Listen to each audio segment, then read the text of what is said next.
this next PowerPoint presentation, I'm going to cover central tendency. And it has a couple different ways of finding central tendency, and we're going to go over each of those ways. Please don't forget anything that you learned in the introductory video or in the previous video, the frequency distribution, because you're going to need all those concepts for this chapter too. Okay. So central tendency is just one specific type of statistical measure, and it's trying to find the single score that's going to most define the center of a distribution. And again, keep in mind the distribution is just a piling up of scores. And so what it's trying to do is it's trying to find the most typical, most representative, most center score that you would put forth and say this is the average or the most typical score, the central tendency score out of all of them. We have 3 different types of central tendency that we can measure it, and these should sound quite familiar to you, right? Mean, median, and mode. And they're not too radically different than what you learned about in grade school or junior high or high school. We're just going to look at them slightly more in depth in various ways.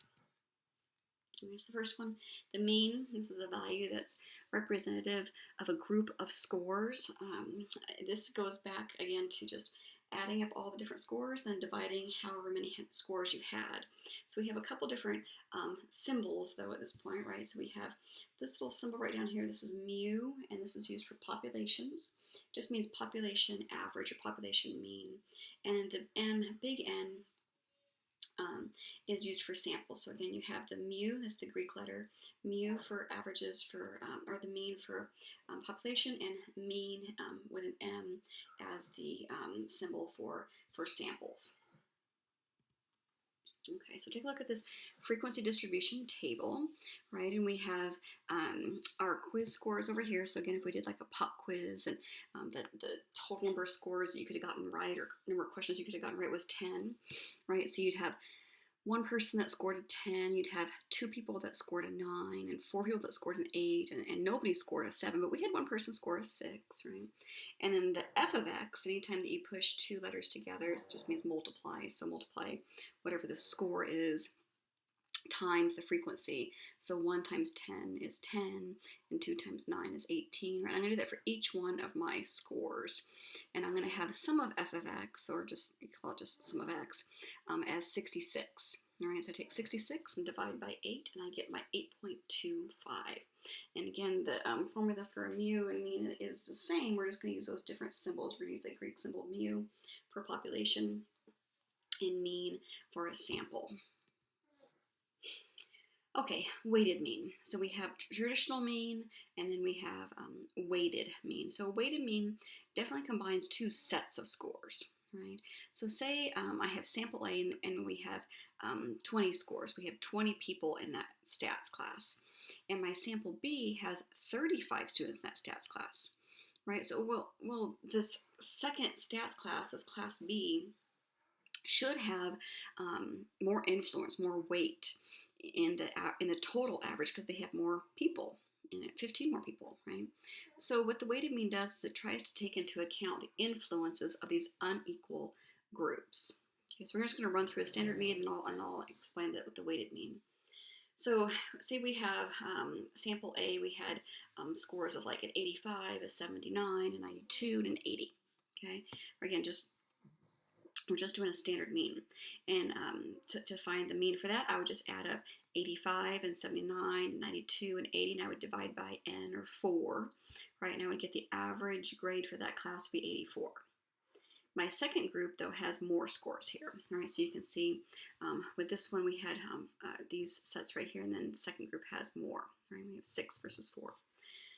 And in the second group, we have somebody who scored a 90, and a 68, and a 74, and an 85, and an 88, and a 75. So again, we add them all up and divide this time by 6, because I have 6 different scores.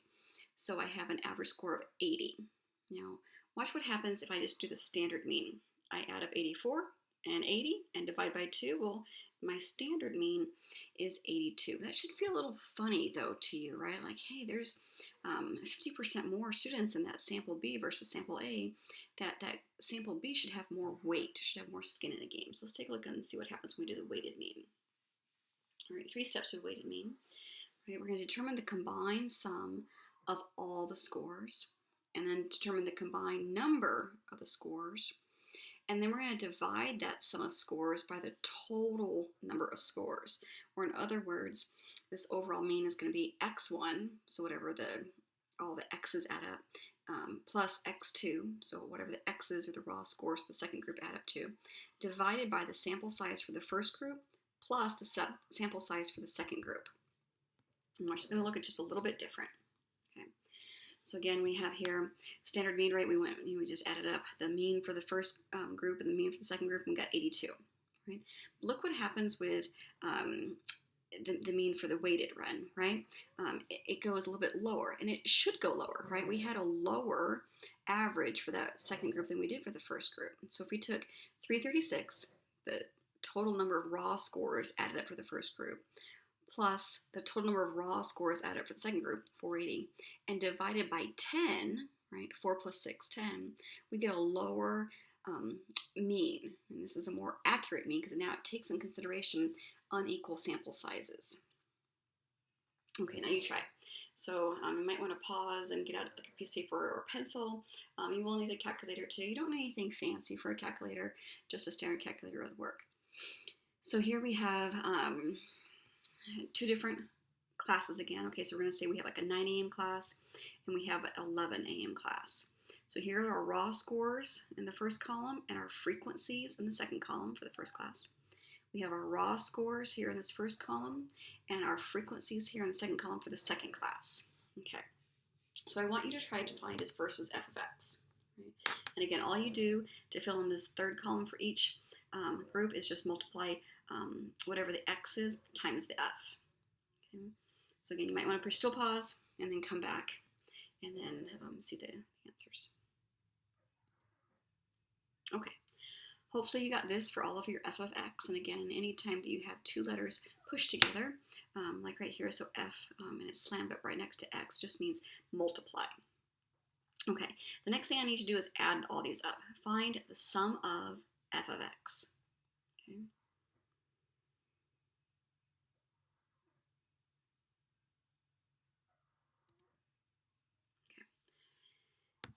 So we see here we have 10 people in this first group. We just added up all the f's with the sum of f of x of 1175.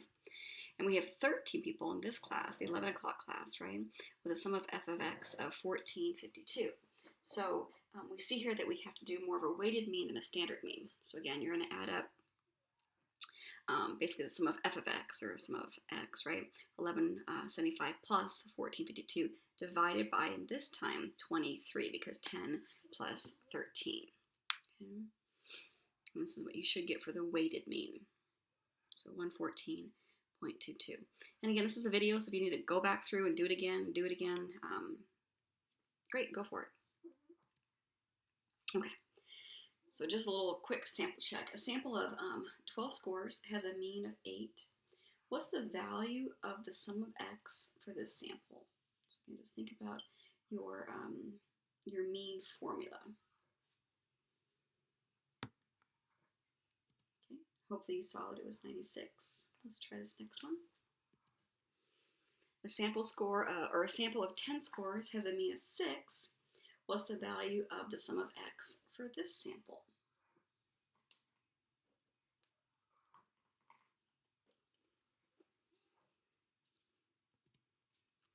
$60? Okay, let's talk about when we mess with a mean. Lots of things can mess with a mean. Okay, changing the value of a score changes the mean. So if I have a group of scores, and Jimmy scored an 80, and Sarah scored an 88, and Jose scored a 92, and Rebecca scored a 47, right? And I'm telling you all these different scores. And I'm going through the whole class. I'm telling you every person's score in the class. And at the very end I say, and they had an average score of 80. Changing the value of just one score, right? Changing Raul's score from a 90 to a 92 changes now not only his score but also the mean. Also, introducing a score or removing a score usually changes the mean. So unless that score is, or that the score that's being added or subtracted is exactly the same thing as the mean.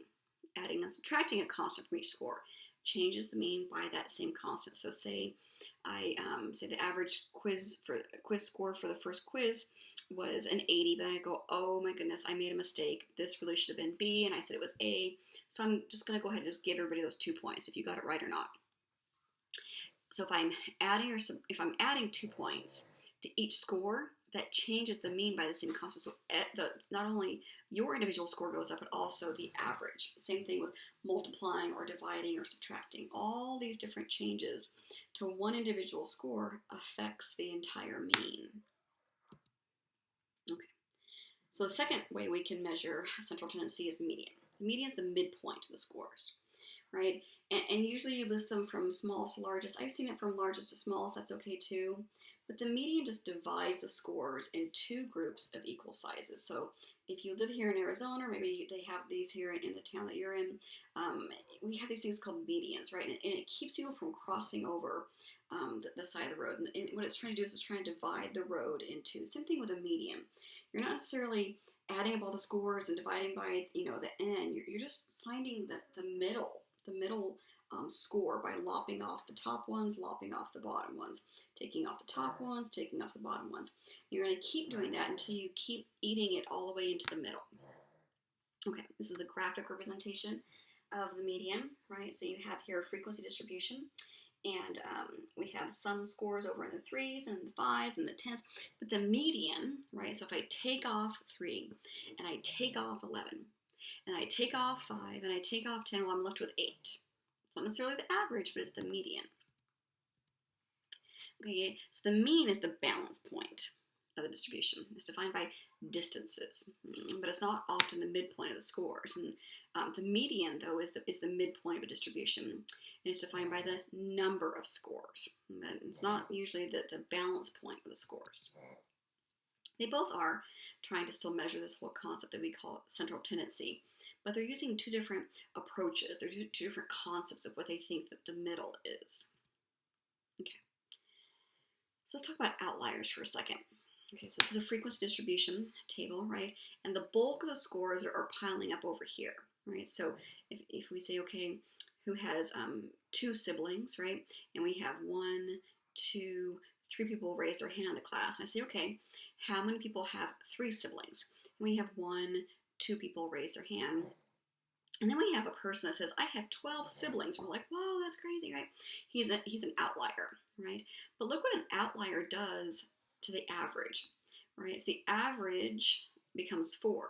And that's kind of high, right? And why it's so high is because this outlier is pulling the mean so far to the right, whereas the median really is about 2.5. Most people have about 2.5 siblings. Mode.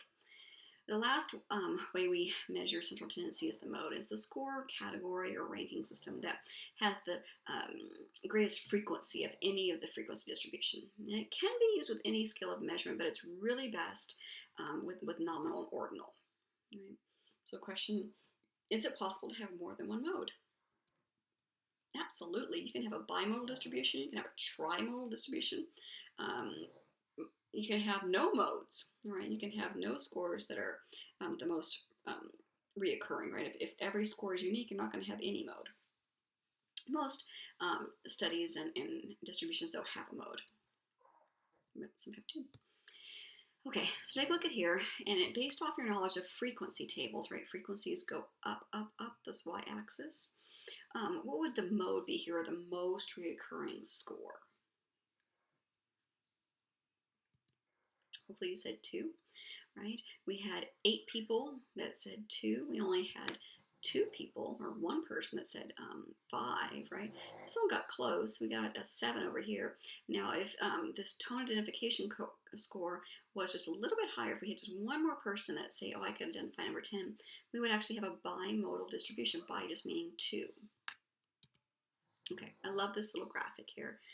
It just kind of shows really concisely the measure of central tendency, when you would use that measure of central tendency and when you would not use that measure of central tendency. So you can either still pause it here or come back. I just really like this slide. Okay, so pretty quick. What measure of central tendency is most appropriate for this graph? Again, keep in mind what you know about outliers and things like that.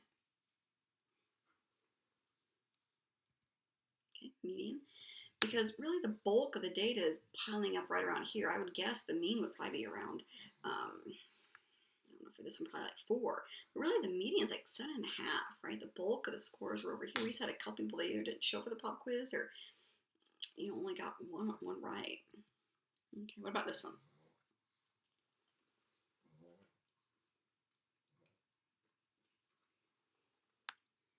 So no outliers. Mean, okay? You can see here that the bulk of the scores are piling up right in the middle. They're tapering off here, and they're tapering off here. Okay, what about this one? Think about what kind of data we're collecting. Okay, so it would be more nominal data, right? Root beer, that's a misprint, a typo. Root beer doesn't out soda Sprite, right? Dr. Pepper isn't more of a soda pop than Coca-Cola, right? So we would use mode because we have these discrete variables of soda. Okay. Shape of distribution. So you can have symmetrical distributions, right, where both the mean and the median have the same value. And if there's only one mode, it's just called a symmetrical distribution or unimodal or normal distribution. If you have more than one mode, you can call it a bimodal distribution. It can be symmetrical though. You can also have no mode at all. Okay? So this is a picture or a distribution of a perfectly symmetrical distribution, right? Again, you have the bulk of the scores piling up in the middle here, and you have some scores tapering off to the left. You have some scores tapering off to the right, but they're all kind of pointing towards this center part. So in this case, we only have one mode. So our mean, median, and mode is all the same, 5, right? Now, sometimes you don't have those perfect symmetrical distributions, though, so you have skewed distributions. And this usually happens when in means, right? When you have extreme scores or you have those outliers, right? And it's kind of pulling that average or that mean towards the tail end of the distribution. And you can have a positive or a negative pulling of that. In medians, what you're going to do is in order to divide the scores in half, you're going to see that the median is found towards the longer end of the tail, but not as far as the mean. Okay? And I'm going to show you visually or graphically how to tell if it's positively or negatively skewed. Mathematically, though, if you know what the mean is and you minus the median, as long as that number is greater than 0, it's positively skewed. If you take the mean and you minus the median and that number is less than 0, then you can say that distribution is negatively skewed. I'm going to show you with pictures. I just kind of want to show you really quick how to do it with math too. Okay, so this is a picture of a positively skewed distribution. Okay, now positive doesn't necessarily mean good and negative doesn't necessarily mean bad. It just means which way is the tail pointing. So this would be considered the body of the distribution where the bulk of the data is piling up. And over here is the tail. Right, a kind of a silly way I was taught was think like an elephant, right? So here is the body of the elephant, and this is the little tail over here, right? So which way is the tail pointing? So think like a number line, right? A number line, you have a 0, and then over to the right, you'd have positive numbers. Over to the left, you'd have negative numbers, right? So the tail is pointing towards the positive end. But you see why this isn't necessarily good, right? These are pop quiz scores, right? So the bulk of the scores are piling up, right? Frequency. Most people are scoring either a 0 or a 1 or a 2. That's not good. It's positive, but it's not good. Okay. So with this one, this is a negatively skewed distribution, right? So you have the bulk of the scores piling up on the right-hand side and then tapering off the left-hand side. And it's pointing to the negative end of the number line, right? So this is much better, right? So this is negatively skewed, but it's good because now the bulk of the pop quiz scores are over here, right? We had 6 people get a 10, and 5 people get a 9, and 4 people get either a 7 or an 8, right? Also take note, look what's happening to the median and the mean, right? Again, mathematically, mean minus median is a negative number. You're going to have a negative skew. This one's pretty easy. You can kind of eyeball it, right? The bulk, the elephant body's right here, and little tails over here over on the negative side. Okay, so distribution of scores shows a mean of 31 and a median of 43. So using that math thing I just kind of showed you, what would you guess the distribution would be? Do you think it's positively skewed, negatively skewed? Do you think it's bimodal, or do you think it's open-ended? Okay, so it's negatively skewed. Right? Okay. The mean uses all the scores in the data, so it's best. So this is the best measure of central tendency for skewed data. What do you think? Skewed data? It's not, right? That's what we're talking about with outliers. If you're going to have a skewed data, it's probably best to have a median, right? Think like, if you ever heard like whenever they say, oh, the median house price in this neighborhood is $280,000. What they're doing is they're taking out the outliers, both good and bad, right? You're always going to have one neighborhood that the person went crazy and built like a 5,000 square foot house with a basement and a pool, and they think their house is worth $1 million, and it might be, but it's weird to have it in a neighborhood where the median house is $280,000. You're also going to have that house in the neighborhood that they never pull their weeds, and they have tarps on their roof, and it's just going to pieces, right? And their house is only going to go for maybe 150. Well, that's not really representative of the neighborhood, right? So real estate really loves to use median, because what it does is it takes out the $1 million house and the $150,000 house. Say, well, the median average of home costs $280 in this neighborhood or whatever. Okay, mean and median have the same values, so the distribution is probably symmetrical. What do you think? Mean and median, if they're lined up, if they have the same values. What do you think that does to the shape of the distribution? It's perfect, right? Again, mode, that one's kind of out by itself, but as long as the mean and the median are the exact same, you have a symmetrical, right? You can have a bimodal though, that's okay too. Okay, let's take a look at this one. This is pop quiz scores, right? And this is a normal distribution. It's perfectly symmetrical with only one mode. The bulk of the people scored a 5. Some scored a 4 and some scored a 6. Right? So one person scored a 1, one person scored a 9, nobody scored a 10. Right? So what can it tell us if you obtain a score of 6 out of 10? Well, it can tell us that you're slightly above average, right? What about if you scored a 3 out of 10? You're getting a little bit further below average, right? So in statistics, and I'll do this with your quiz scores because it makes a pretty big point, right? So, and this will be how the distribution goes. I don't force a norm on the class, but most classes kind of fill into this approximate normal distribution, right? And so you can say, oh, I didn't do that well in the quiz. I got a 6 out of 10. I did terrible. And you can start beating yourself up. Oh, terrible. And then you go, wow, I was above average. You start feeling a little better about yourself, right? Also, if you say, man, that was a tough quiz. I failed it, and I don't think anybody did good on that quiz, and the teacher didn't teach us right, and the homework didn't align with the test, and just really kind of didn't get down the math. And I tell you, yeah, you're over here. You know what that tells you about your ability in the class compared to those who did a lot better than you, right? It wasn't the quiz, right? If this many people got that much better than you, it's not the quiz. Okay, let's take a look at this one. First, do you think it's positively skewed or negatively skewed? Right, where's the data piling up, and which way is the tail pointing? So overall, how do you think the class did? Right, so it's a negatively skewed distribution. The class actually did pretty well. right? We had 6 people get a 10 and 5 people get a 9 and only one person got a 1, only one person got a 2, right? They did pretty well. So the students in this class would say, this is a pretty well-designed quiz, right? Because the bulk of them got really good grades. What about this one? Now we have it positively skewed. But overall, the class didn't do too well, right? Over here again is your frequency, how many. So we had 6 people get a 0, and 5 people get a 1. Only one person got a 9, and nobody got a 10. The class is probably going to say, this is a terrible quiz. We badly designed. We all just failed it, right? Okay. Remember to do your homework and shoot me an email if you have any questions, or you can call my office during office hours too. I'm always here for you.